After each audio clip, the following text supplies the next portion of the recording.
week. That's why we're doing this special YouTube Live. Maybe we'll do more in the future, but it's a special event because last week we just hit 1 million subscribers here on YouTube. Thanks to all of your guys' support and love for what we're doing, for helping us to really bring more fun ways to motivate learners all around the world so that they get out of the classroom, to go beyond the classroom and actually make English a part of their life. All right, and maybe today's lesson is going to be a little bit more difficult because there's no subtitles. We almost always have subtitles on the video, and today you don't, but I will go slow. I'll try to speak at like teacher speed, and hopefully you'll understand at least like 60 to 90% of what I'm saying. All right, so good for you for putting in the hard work. And if you're new here, as always, please remember to subscribe because every single week we help learners like you understand fast-speaking natives without getting lost, without missing the jokes, and without the subtitles. So just hit that subscribe button and the little bell down below so you don't miss any of our new lessons. And in case you just jumped into this and you're not sure what exactly we're doing today in this YouTube Live, so I actually asked you guys on our YouTube community for some questions for things that are difficult or confusing for you in English. And I actually chose the ones that were the most popular, so they got the most likes, and the ones that I just thought in general were the best, that might be the most useful for the most people. And so I want to keep this just to 15-20 minutes so that people who don't have a lot of time will still be able to get some value out of this. So I'll try to go through as many of those questions as possible. And really thanks to all of you that actually spent the time to think up great questions and to write to me, all right? And I'll be sure to mention who the original question came from, but I'm sure that many of you will have the same question, all right? So without further ado, let's just jump into the first one, all right? So Julianne, she asked, what inspired you to make videos here? So it's not too often on our videos, they're usually very focused, so I don't talk too much about myself. But my name's Ethan, and I'm actually one of the co-founders of Real Life English. And Learning English with TV series is actually a part of Real Life English. That's really what we started with. We started about 7 years ago in Belo Horizonte, Brazil. And it was me and my business partner, Justin, who is actually in the live chat right now. So he can say hi to you all.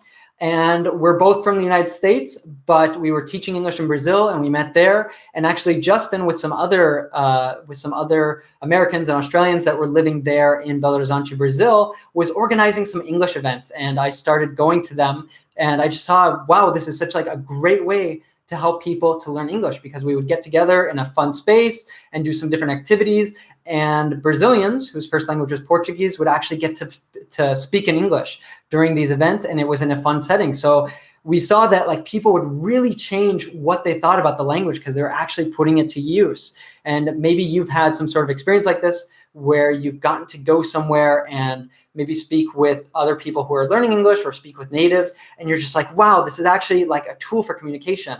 It's so much different than what you learned in the English classroom, right?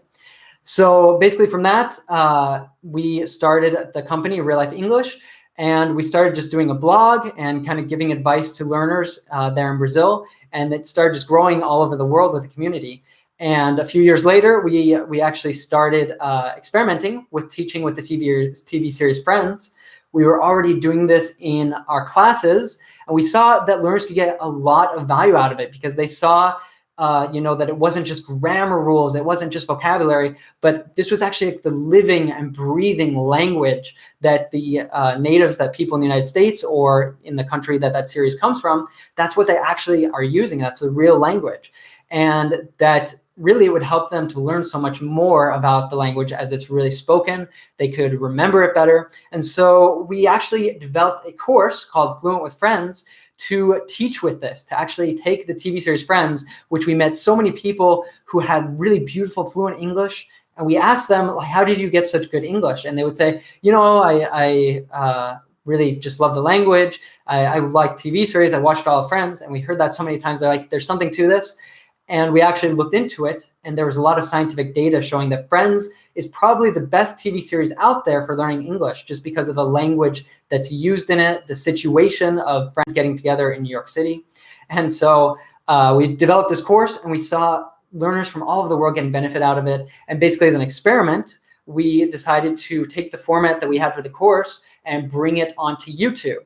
And basically we ran one experiment, we did one video, then we did a couple more, and they just started taking off, meaning that a lot of people started watching them and commenting and saying how great it was. And basically that's the history. We did that, I believe, 2 years ago. Maybe we're coming up on 3 years. And now the last year or so, the last year and a half, I actually took over actually hosting the videos, and we have 2 video editors that help me a lot, Max and Izzy. They help to actually bring all of the different content together and to make it into what you see. But it's been 2 years that I've actually been doing the videos and the voice and everything. And basically since then, we've gone from being just 20,000. I know some of you told me that you've been here from the very start, to being 1 million last week. So again, thanks so much for all of your love and support. This is like really huge, that in just 2 years, we would never have expected to be able to make such a huge impact here. All right, so Julianne, thanks so much for your question again. And I'll move on to this one, to maybe some more technical questions, but that's a little bit about the story of real life English and learning English with TV series. So the next question is watching your lessons and TV series and movies enough to make me fluent? Am I going to be able to speak like them, like people on the TV series, fluently and even better? So basically the answer, this is, by the way, this is from Ahmed. Thank you, Ahmed, for this question. And the answer to this question is no, but. So I'll get to the but in a little bit. So no matter how many videos, whichever channel that you're watching, just watching videos, just studying books, just going to classes, that's not going to make you fluent. It's just impossible. You can watch hours and hours and hours of videos here on YouTube. You can study grammar books for hours and hours and hours. You will not get fluent. It's basically impossible. Just watching, just studying, it's not enough. But first of all, before I kind of like get more into this answer, I wanted to say what is fluency, because a lot of you out there, a lot of learners hear English fluency and they think that means speaking perfect like a native. So first of all, natives don't speak perfectly. We make mistakes all the time.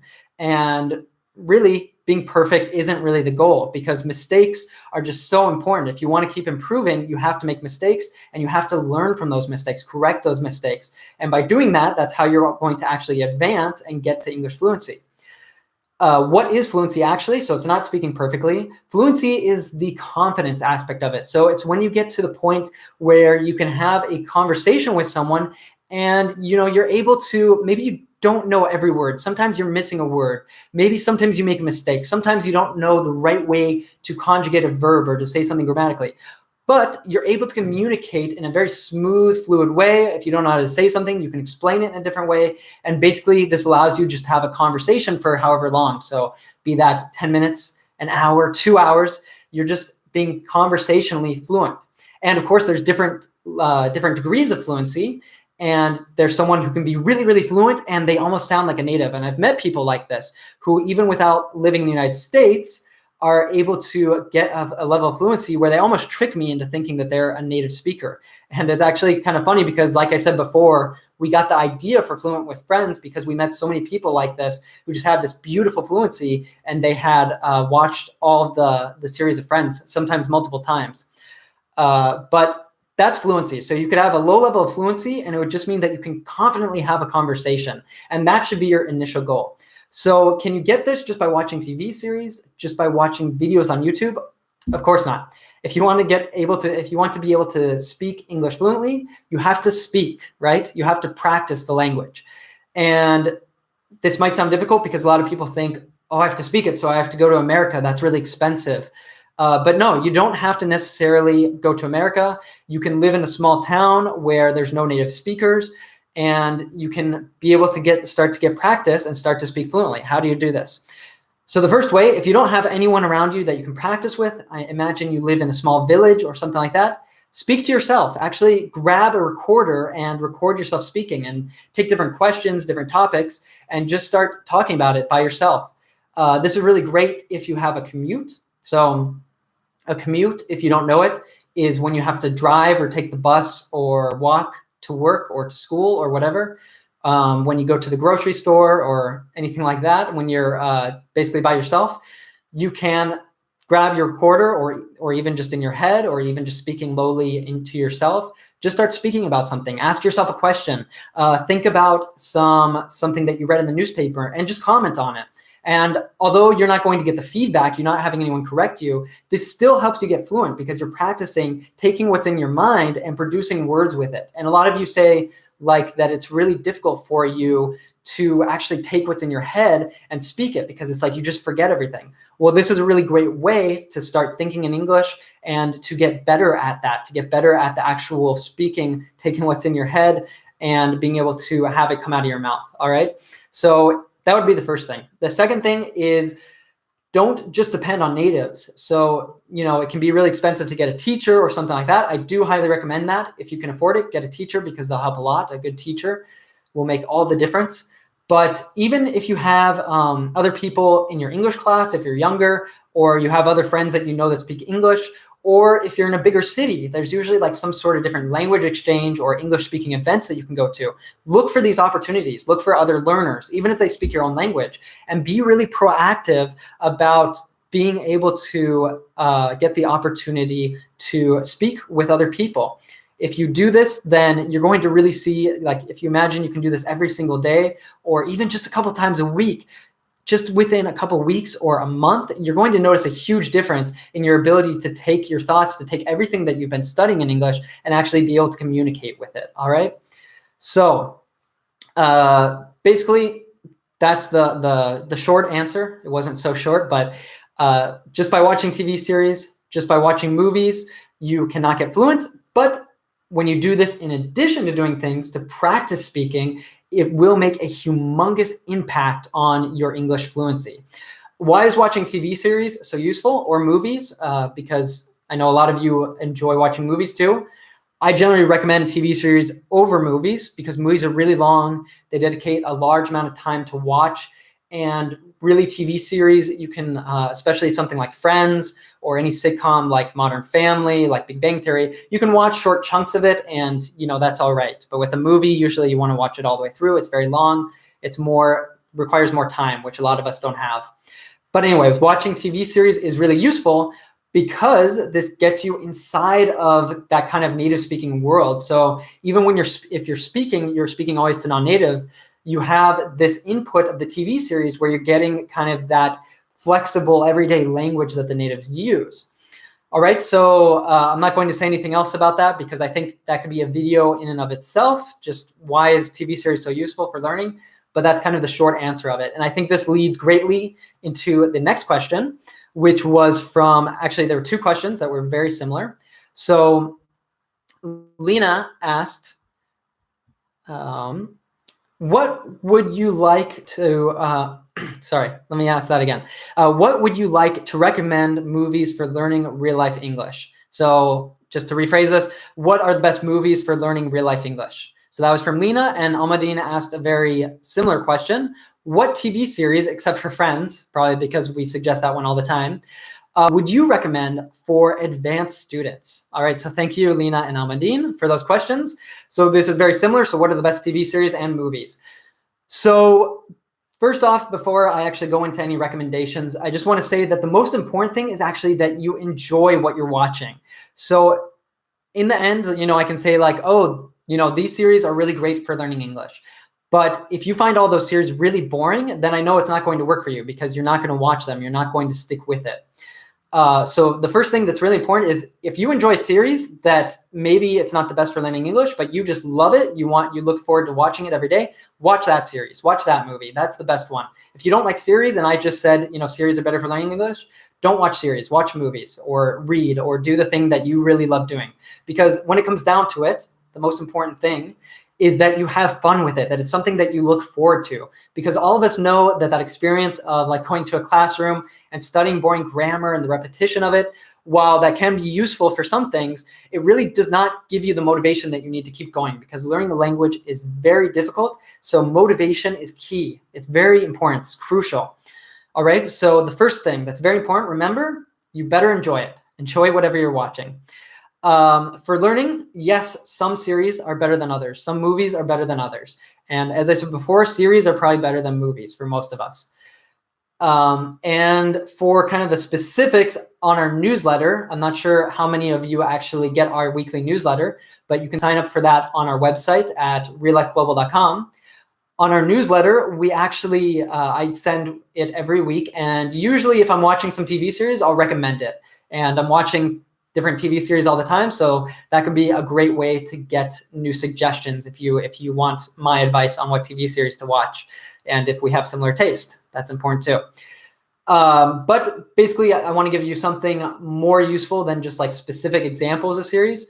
And I think that something more useful is actually what type of series, what type of movie are useful. So there are like so many series out there about so many different kinds of themes, so many different types of topics. And while many of them are very entertaining, the language that's used isn't necessarily what you're going to find if you go to the United States or the United Kingdom. So that might be one of the first things you want to look at is like, what accent are you learning? Are you focusing on British English or American English or another English? Then probably look for series from that country. But then after that, you want to look for something that is kind of modern, that has to do with the English that's spoken today, because there's some great series like Game of Thrones, like The Crown, that are taking place, maybe 50 years ago, or in the case of Game of Thrones, it's like medieval English, but it's fantasy English as well. So at least for like English fluency, that's not very useful because, the vocabulary that is in Game of Thrones, there's stuff in there that I don't know, that I would probably have to look up in a dictionary, some of the words, because it's stuff that you never hear. And so that's kind of not a good place to be focusing your English learning energy. What you want to look for is maybe more sitcoms. So like comedies like Friends, and Almadine asked for ones other than Friends, like Big Bang Theory, Modern Family, How I Met Your Mother, Seinfeld. Any of these are really great because they take place in modern day, or more or less 20 years, but the English really hasn't changed that much to make a big difference. And they're about kind of real life situations. So it's the same things that you do. You probably very often get together with your friends at a cafe or at a bar, or to go do different things together. And this is kind of the English that's used in those series. And that's the kind of English that you need, is to be able to go probably and go talk to your friends, right? To have everyday conversations, to be able to talk about the weather, to be able to talk about current events, to be able to talk about things that are happening in your life, people you dated, your husband or wife. So like any of these that kind of have the everyday situations of life are really useful. And then another suggestion that I can give is that, like if you are looking for a specific kind of English, look for a series about that. So for example, if you work in science or maybe technology, Big Bang Theory could be good because there's a lot of that kind of English.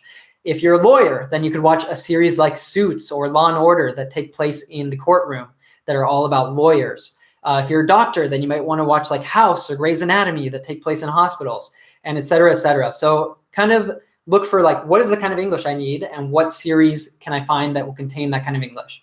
All right, so I hope that was a useful answer for you. We also have a video that I did on our channel actually recommending specific series that I enjoy and that I think are really beneficial for English learners. And there might be some on there that you probably haven't seen, even if you really watch a lot of series. And that's probably due for an update because I did it about a year ago. So, maybe I'll have a video coming out for that soon. So thanks again for that suggestion, Almadine and Lena. And I'm sorry with all you guys, if I'm pronouncing your names badly. And just for time's sake, I think I will not answer the last question that I had here, but I just wanted to wrap this up by kind of saying thanks again to all of you guys for all of your love and support for our channel, for helping us hit this huge milestone of 1 million subscribers, for joining me here today, and for always kind of supporting our channel, for helping us to create this content that is helping learners kind of step outside of the classroom and make learning English an enjoyable and something that like really forms a part of your life. Because really you're doing this probably to have like English not just be something that but something that you actually live with, you actually use, that brings a bunch of benefit to your life. So like we really want to help more people to do that. And you are helping us to help people do that. So thank you so much for that. And I just wanted to wrap this up to let you guys know I don't want you to miss out on a huge opportunity. So one, we help you a lot here on this channel, but another way that I've kind of mentioned that we help people a lot is through our courses. And right now, you just have a few more days until Saturday to take advantage of one of our best deals ever on our most popular course, Fluent with Friends. And with Fluent with Friends, in case you haven't heard about it, I talk about it a lot in our videos, but in case you're new here, that basically you will be learning for the next 48 weeks. You will accompany the first 2 seasons of Friends, and each week you get, along with a new episode, a 20+ page PDF power lesson, vocabulary memorization software so you never forget the new words that you're learning, and access to the Fluency Circle community. So you have a place to actually practice everything that you're learning with learners from all over the world. This is a really fun and engaging community where we're always doing different challenges, different types of activities, and you get so much more depending on the package that you choose. So I wanted to let you know, just until Saturday, to celebrate the landmark of 1 million subscribers here at Learn English with TV series, that we are giving you a huge 55% discount. Seriously, guys, this is one of the biggest discounts that we've ever offered on the course. So I highly recommend that you take advantage of that before it's gone. Because this is really going to, over the next year, the next 48 weeks, it's really going to take your English comprehension and fluency and your confidence to the next level. You're going to make new friends, and most importantly, you will be practicing and living your English with us, all right? So all you have to do to get that is click the link down in the description below. And of course, at checkout, use the coupon code MILLION, which million in English has 2 L's, so MILLION. Million, and you'll get that 55% off, all right? And if you have any questions, just send us an email at fluencyteam@reallifeglobal.com. All right, thank you all so much for joining me today. Thank you for putting up with those technical difficulties we had at the beginning. And now it's time to go beyond the classroom and live your English. Ah, yeah.